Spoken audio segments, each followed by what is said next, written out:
Hello students. Class 10th में हमारा जो चैप्टर चल रहा है वो है निर्देशांक ज्यामिति। उसकी एक्सरसाइज 7.2 हम स्टार्ट कर चुके हैं। इस वीडियो में हम क्वेश्चन नंबर 9th को डिस्कस करने वाले हैं। आपके सामने है 9th क्वेश्चन। तो बिंदुओं ए जिसके निर्देशांक दे रखे हैं -2, 2 और बी 2, 8 को जोड़ने वाले रेखाखंड ए बी को 4 बराबर भागों में विभाजित करने वाले बिंदुओं के निर्देशांक ज्ञात कीजिए। तो पहले हम क्या करते हैं, एक रेखाखंड बना लेते हैं। ये रहा वो रेखाखंड और ये है ए और इसका दूसरा छोर है बी। ए के निर्देशांक क्वेश्चन में दे रखे हैं, अगर आप देखो तो ये दे रखा है आपको, क्या दे रखा है -2, 2 और बी के निर्देशांक आपको दे रखे हैं 2, 8। अब तुमसे ये कहा है कि ये जो रेखाखंड है इसको 4 बराबर भागों में बांटो। अब 4 अगर बराबर भागों में बांटना है तो इसका मतलब है इसमें सिर्फ हमें 3 कट लगाने पड़ेंगे। एक कट ये लगा दिया, एक कट ये लगा दिया और एक कट ये लगा दिया। तो अब देखो, जैसे ही मैंने 3 कट लगाए, अब ये रेखाखंड 4 भागों में बट गया है। वो 4 भाग आपको दिखाई दे रहे होंगे। पहले मैं इन पॉइंट का नाम लिख लूं। ये P है, ये Q है, ये R है। तो आपको वो भाग सारे दिखाई दे रहे होंगे। जरा मैं दिखा दूं। देखो, एक भाग तो ये है यहां से यहां तक, जिसको नाम दिया AP। अगला है PQ, फिर है QR और लास्ट वाला क्या है, RB। तो इस तरीके से आपको ये 4 भाग मिल चुके हैं और तुमसे कहा है कि ये चारों के चारों जो भाग हैं बराबर हैं। ठीक है, ये इंपॉर्टेंट है, चारों के चारों भाग क्या हैं, बराबर है। तो अब हमें ये जो P बिंदु है, Q बिंदु है और जो R बिंदु है, हमें इन तीनों ही बिंदुओं के निर्देशांक ज्ञात करने हैं। तो चलिए, हमारे पास जो जो सूत्र हैं हम उन सूत्रों से फाइंड कर लेते हैं। तो सबसे पहले हम Q के निर्देशांक निकालेंगे। किसके? Q के। तो मैं Q के निर्देशांकों को यहां नाम दे देता हूं x, y। ठीक हो गया।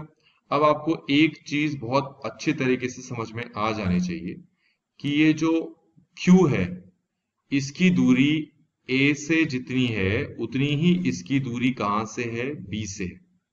ठीक है, ये चीज ध्यान रखना। जो Q है वो बिल्कुल सेंटर वाला पॉइंट है AB रेखाखंड का। तो इसीलिए यहां पर Q के अगर आपको निर्देशांक निकालने हैं तो हम ये वाला सूत्र अप्लाई करेंगे, x equal to x1 plus x2 divide by 2 और y equal to y1 plus y2 divide by 2। हम ये वाला फॉर्मूला यहां पर लगाएंगे। अब इसमें जो a के निर्देशांक हैं जो है -2, 2, इसका नाम रख लेते हैं x1 y1। b के जो निर्देशांक हैं इसका नाम रख लेते हैं x2 y2। तो अब हम xy निकालते हैं जो कि q के निर्देशांक है। तो x इक्वल टू सबसे पहले किसकी वैल्यू रखनी है, हमने x1 की, और आप देख सकते हैं कि x1 की वैल्यू कितनी है, -2। तो x1 की जगह हम रख लेते हैं -2, फिर ये प्लस है, फिर ये x2 है। देखो x2 की वैल्यू आपको यहां से मिलेगी, कितनी है, 2, और नीचे कितना है, 2 है। तो अब आप देख सकते हैं कि -2 प्लस 2 कितना हो जाता है, 0, और नीचे कितना है, 2। 0 को 2 से डिवाइड करोगे तो ये 0 आएगा। ये हम आपको समझ में आ गया होगा। y इक्वल टू y1 कितना है, आप देखिए जरा। y1 हमारे पास ये क्या है, 2 है। तो y1 हमारे पास 2 है, फिर ये प्लस है, और फिर y2 कितना है हमारे पास, 8 है। तो y2 हमारे पास कितना है, 8 है, और डिवाइड बाय कितना है, 2 है। तो y इक्वल टू 8 को 2 के साथ ऐड करो, ये हो गया 10, 10/2। 10 को 2 से हम डिवाइड करेंगे तो कितना आ जाएगा, 5। तो इस हिसाब से बच्चों कि हमारे पास Q जिसके निर्देशांक मैंने x y माने थे, तो x और y की वैल्यू कितनी निकाल दी, 0 और 5। तो Q के निर्देशांक आ गए 0, 5। तो इस तरीके से हमने ये जो Q है इसके निर्देशांक निकाल लिए। अब हम क्या करते हैं, P के निर्देशांक निकालेंगे। तो इसके लिए मुझे अलग से फिर से डायग्राम बनाना पड़ेगा।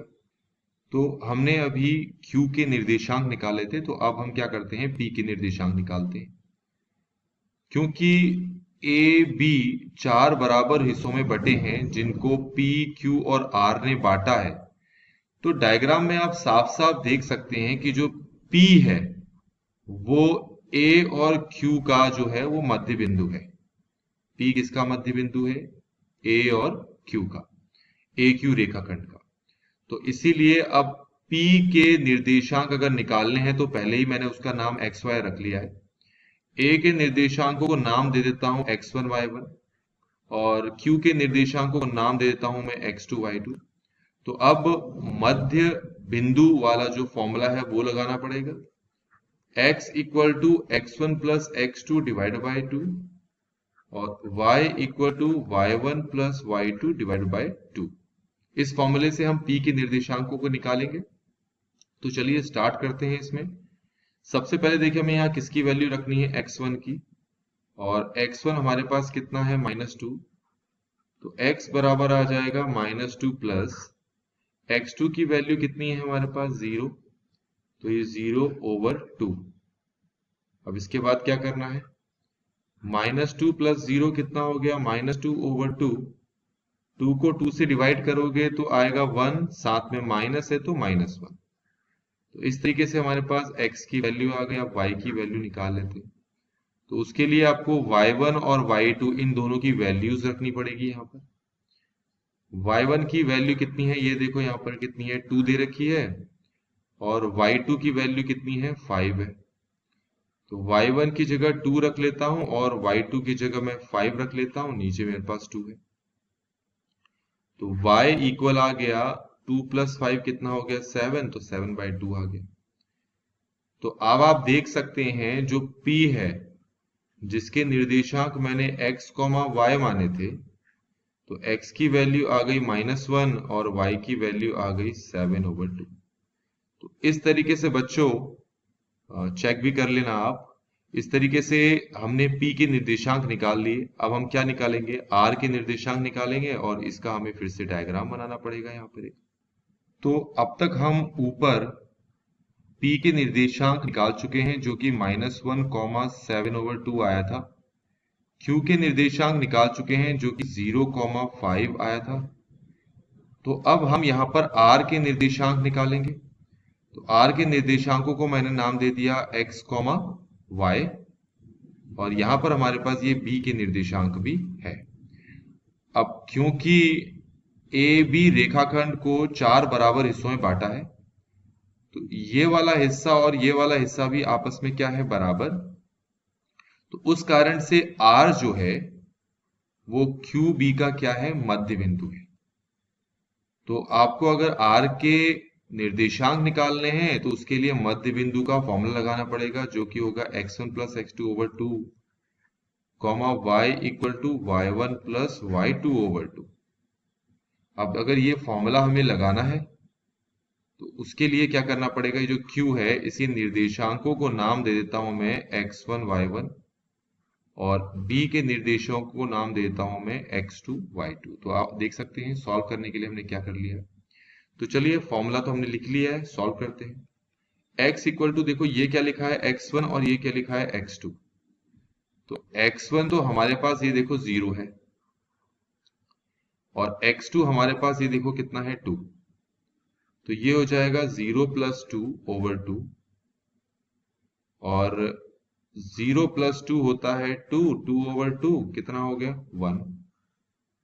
अब ऐसे ही y निकालना है तो पहले देखो y1 कितना है, ये हमारे पास है 5 प्लस y2 कितना है, 8 ही है ना, 8 ही था, हाँ 8 है। तो 8 नीचे हमने 2 कर लिया, तो y हमारे पास आ गया 13/2। तो इस तरीके से हमने r के निर्देशांकों को माना तो था x, y, और इसको सॉल्व करके हमारे पास आंसर आ गया 1, 13/2।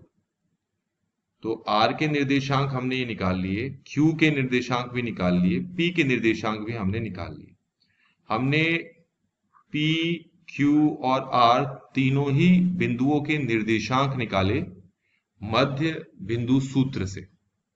ठीक है, तो आई होप कि यहाँ पर जितनी भी चीजें मैंने समझाई हैं वो आपको समझ में आई होंगी।